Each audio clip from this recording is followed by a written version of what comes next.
Grabe. Ito pala yung 100 na flamingo variety. Napakalaking bulaklak. Maganda ang mukha. Ito pala yung ginagawa ni Nasirol na crystal. This one, mapipayda. Not good.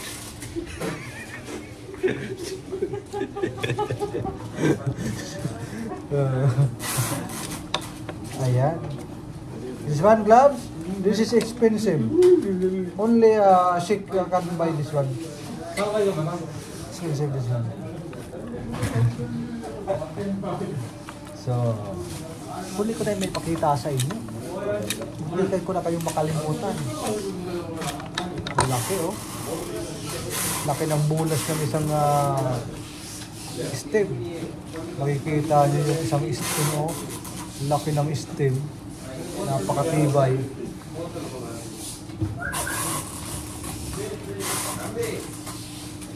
Sugar? Huh? Hey, sugar? Sugar? Yeah.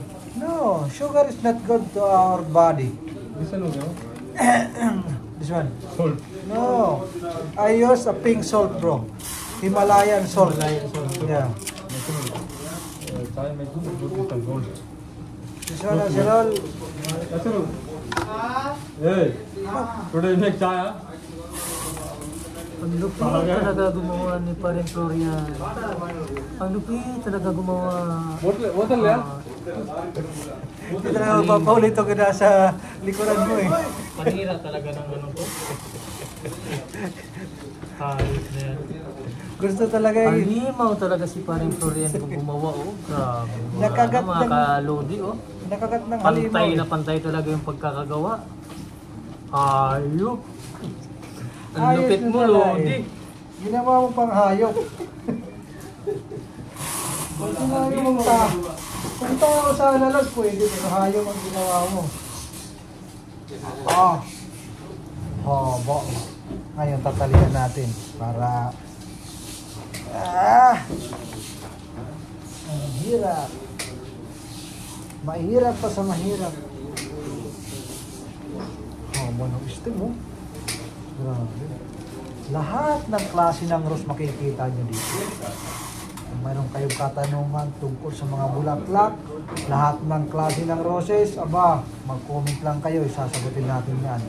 Gusto nyo magpagawa ng bouquet at hindi nyo alam yung mga technique, paano pumili, at paano tukuyin yung fresh na inyong bibilhin, sabihin nyo lang, sasagutin natin yan. Kasi minsan yung mga nabibenta kahit hindi na fresh, sasabihin yan, fresh. Para yon ang unang ibenta. Kasi kailangan ma-pull out ang mga old stock. Kasi mamamatay yan pag hindi yan ma-pull out. So, kung mayroon kayong katanungan, maaari kayong mag-comment at mag-subscribe na rin kayo para mas dami pa tayong lumami. Ito yung aking pambato, yung aking catcher. Ayan, si Mr. 100. Why are you at the mouth? 100. 100 white roses. This is Mr. Rambay from the heart of Nepal. Ganito naman yung pagkakat. After long time you make video. Yeah, because it's very busy. Yeah.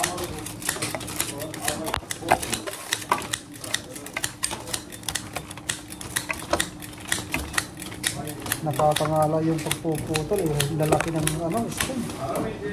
Yung mga rosas na nakikita mo sa Philippine Island, maliliit yan. Ito, lalaki nito.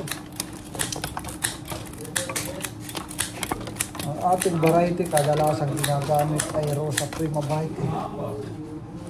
Diba? Lupit. Kuha tayo ng napakalinis na base.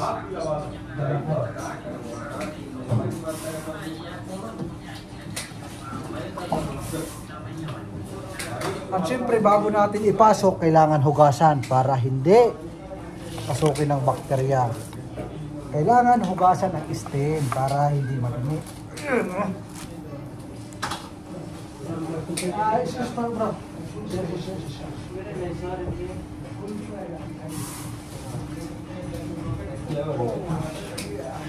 Ito, sa site motor ni mo, Lods. Ako, Lods? Sabi, mantis ako ng rice, pero palit ko pa. Ulan sa uli na. Better roads na? Kaya ko kamutan? Okay. Ang laki, ginagay motor roads kay saka. Kaya sa sniper ba? Saan? Ano? Asa ba? Lupit road sa. Mga buddy, yan o, napakalupit. Ito na kung bro, ano yung niya kasi kuya, ano yung mulot? Ngayon, ano yung mulot? Wala ka na kukuhan? Ayan na, tapos na. Ito naman ginagawa ng crystal variety. Lalagyan pa ito ng touch of eucalyptus para mas lalong gumanda. Level C.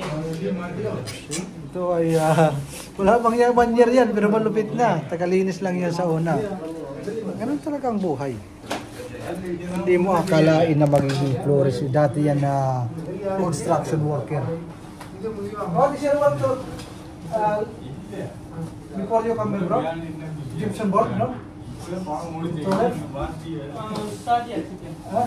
Sadia chicken. Chicken eating.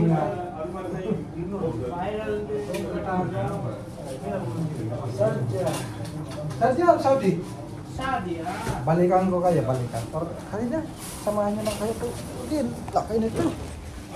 Ito naman si Akhtar, ang expert ng mga base. Aywa, gumagawa din niya ng isang pirasong rosas.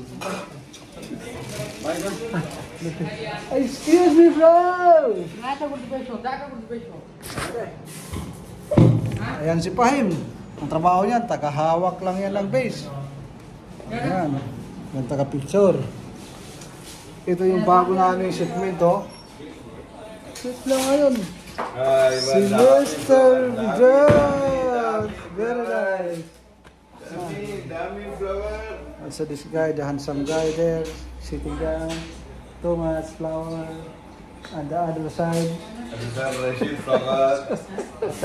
Seem like flower, but seem like, I don't know. Kalas. So, ayun lang. Babay muna sa inyo at ako muna ay magpapaalam dahil si Rasad ay napaka-busy. So, Mr. Rasad, if you are available in the Philippines, just contact Rasad. Very handsome guy. This is Hello, kamusta Nepal? from Nepal.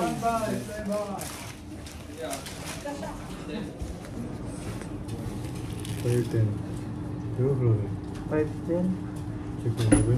10. May problema sila po natin Mr. Bahil.